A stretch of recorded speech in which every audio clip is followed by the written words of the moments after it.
Hello friends, welcome to today சமையல். Today சமையலில் இன்றைக்கி நம்ம எல்லாருக்குமே ரொம்ப பிடிச்சமான உருளைக்கிழங்கு சிப்ஸ் எப்படி ரொம்ப சிம்பிளாக அதே சமயத்தில் ரொம்ப மொறுன்னு ரொம்ப டேஸ்டியாக செய்யலான்னு தான் பார்க்க போகிறோம்.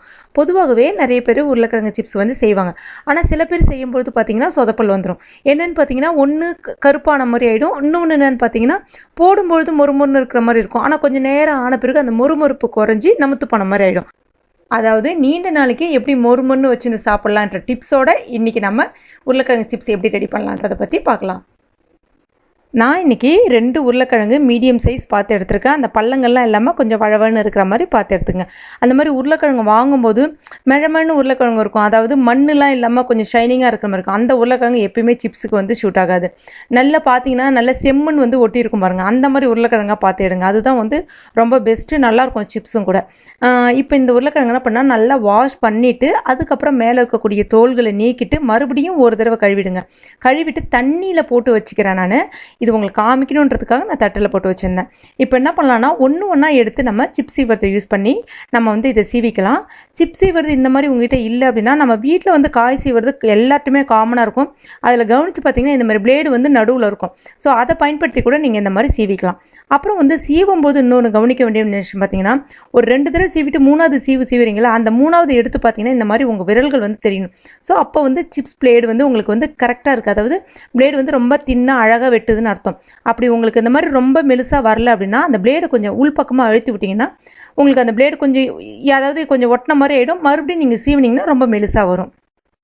அப்புறம் ஒரு உருளைக்கிழங்கு முழுவதுமே ஃபுல்லாக சீவாமல் ஒரு 10 சிப்ஸாக நம்ம வந்த பிறகு என்ன பண்ணணும்னா தண்ணியில் போட்டுடணும். ஏன்னா ஒரு 30 செகண்ட்ஸ் ஆன உடனே என்ன ஆகிடும்னா உருளைக்கிழங்கு வந்து பட்டுன்னு வந்து கருகிடும். அதாவது பார்த்திங்கன்னா கருப்பான மாதிரி ஆகிடும், வாழைக்காய் மாதிரி தான் இதுவும். பார்க்குறதுக்கு சில டைம் கருப்பாக இல்லாத மாதிரி இருக்கும், ஆனால் எண்ணெயில் போட்டோன்னு என்ன டக்குன்னு வந்து கருகி போயிடும். ஸோ இது வந்து ஃபஸ்ட்டு நம்ம கேர்ஃபுல்லாக பார்த்துக்கணும். இப்போ இதே மாதிரி நம்ம ஒன்றா பண்ணிவிட்டு இப்போ எல்லாத்தையும் நான் தண்ணியில் எடுத்து வச்சுக்கிட்டேன். இப்போ தண்ணியில் போட்ட பிறகு ஒரு 30 நிமிஷம் நம்ம அப்படியே வச்சுருக்கணும். இப்போ ஒரு 30 நிமிஷம் ஆயிடுச்சு. இப்போ பாருங்கள் உருளைக்கிழங்கு எந்த அளவுக்கு உங்களுக்கு அப்படியே நல்லா விரைச்சிக்கிட்டு இருக்குது பாருங்கள். இந்த மாதிரி விரைச்சிக்கிட்டு இருந்துச்சுன்னா சிப்ஸ் போட்ட பிறகு நம்ம எடுத்து எட்ட போடணும்னா அந்த மொறுமொறுப்பு வந்து உங்களுக்கு ஒரு வாரம் ஆனாலும் போகவே போகாது. அந்த அளவுக்கு மொறுமொறுப்பு ரொம்ப இதாக இருக்கும், ரொம்ப நல்லா க்ரன்ச்சியாக இருக்கும். இப்போ இதை நம்ம வடிகட்டிக்கலாம். சில பேர் என்ன பண்ணுவாங்கன்னா, உப்பு டேஸ்ட் ரொம்ப பிடிக்கும் அப்படின்னா இந்த தண்ணி மாத்திரம் இல்லையா, அதாவது ஒரு தடவை தண்ணி இப்போ 30 நிமிஷம் வச்சுருந்தோம் இல்லையா, இந்த தண்ணியை 2வது தண்ணி வந்து விட்டு அலசும் போது அதில் கொஞ்சமாக அதாவது ஒரு 10 நிமிஷத்துக்கு மட்டும் கொஞ்சமாக உப்பு போட்டு ஊற வச்சுருவாங்க. அந்த மாதிரி கூட பண்ணலாம். அந்த மாதிரி பண்ணும்போது பார்த்திங்கன்னா உப்பு டேஸ்ட் வந்து உங்களுக்கு நல்லா இறங்கும். அதாவது 2வது தண்ணியில் நீங்கள் அந்த மெத்தட் வந்து பண்ணணும். இப்போ இதை நான் வந்து வடிகட்டிக்கிறேன். வடிகட்டிட்டு அந்த தண்ணி எல்லாத்தையும் நல்லா ஈர்க்கிறதுக்காக ஒரு டவல் இந்த மாதிரி வந்து ஸ்ப்ரெட் பண்ணிக்கலாம். அதில் வந்து ஒரு உருளைக்கிழங்கா இந்த மாதிரி தனித்தனியாக எட்ட எடுத்து நம்ம இப்படி வச்சிடலாம். வச்சுட்டு ஒரு 10 நிமிஷம், ரொம்ப நேரம்லாம் இல்லை, ஜஸ்ட் ரொம்ப பெரிய வேலையே கிடையாது, ஒரு 10 நிமிஷம் அப்படியே வச்சுருங்க. மறுபடியும் மேலே இதேமாதிரி ஒரு டவல் இருந்துச்சுன்னா போட்டு அமுக்கி எடுத்துருங்க.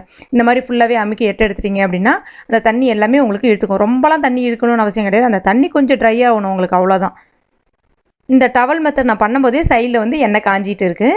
எண்ணெய் வந்து பார்த்திங்கன்னா உங்களுக்கு ரொம்ப நல்லா ஹை ஃப்ளேமில் இருக்கணும். அடுப்பு வந்து ஸ்டவ் வந்து நல்லா ஹை ஃப்ளேமில் இருக்கணும், ஃபுல்லாக ஃபாஸ்ட்டாக வச்சுருங்க. அந்த மாதிரி எண்ணெயும் நல்லா சூடாக இருக்கணும். அப்போ தான் வந்து போட்டோன்னே சிப்ஸ் பட்டுன்னு பொரிஞ்சு வரும். அதுக்கப்புறம் அந்த மொறுமொறுப்பும் ரொம்ப நேரம் இருக்கும் மெயினாக. இப்போ இது நம்ம ஒன்றா கொஞ்சம் கொஞ்சமாக போட்டு எடுங்க. அதாவது ஒரு 10-15 உடனே போட்டிங்க அப்படின்னா என்ன ஆகிடும்னா ஒன்றோட ஒன்று ஒட்ட ஆரம்பிச்சிடும். அது மாதிரி ஒட்டிக்கிட்டனாலும் உங்களுக்கு நமத்து போன மாதிரி ஆகிடும். அதனால் எட்ட இந்த மாதிரி ஒரு 5-6 மட்டும் போட்டு எடுத்தீங்க அப்படின்னா நல்ல மொறுமொறுப்பாகவே இருக்கும். இப்போ பார்த்தீங்கன்னா ஜஸ்ட் அது ஒரு நிமிஷம் வேலை தான். ஒரு நிமிஷத்தில் டக்குன்னு உங்களுக்கு பொரிஞ்சு வந்துடும். ஜஸ்ட் அப்படியே கரண்டியில் இது மாதிரி சுற்றி விட்டுக்கிட்டே இருந்தீங்கன்னா பட்டுன்னு பொரிஞ்சிடும். நம்ம எடுத்து எட்ட வச்சிடலாம்.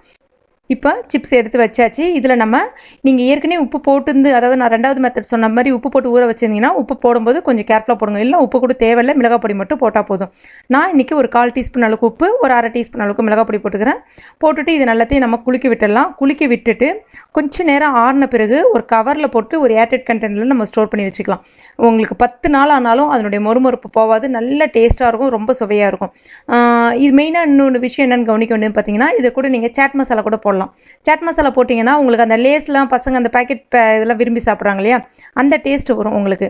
நீங்கள் வேணும்னா கூட அதை போட்டுக்கனாலும் போட்டுக்கலாம். இந்த மெத்தடில் கண்டிப்பாக நீங்கள் உங்கள் வீட்டில் ட்ரை பண்ணி பாருங்கள். சிப்ஸ் கொஞ்சம் கூட சொதப்பாது, ரொம்ப அருமையாக வரும்.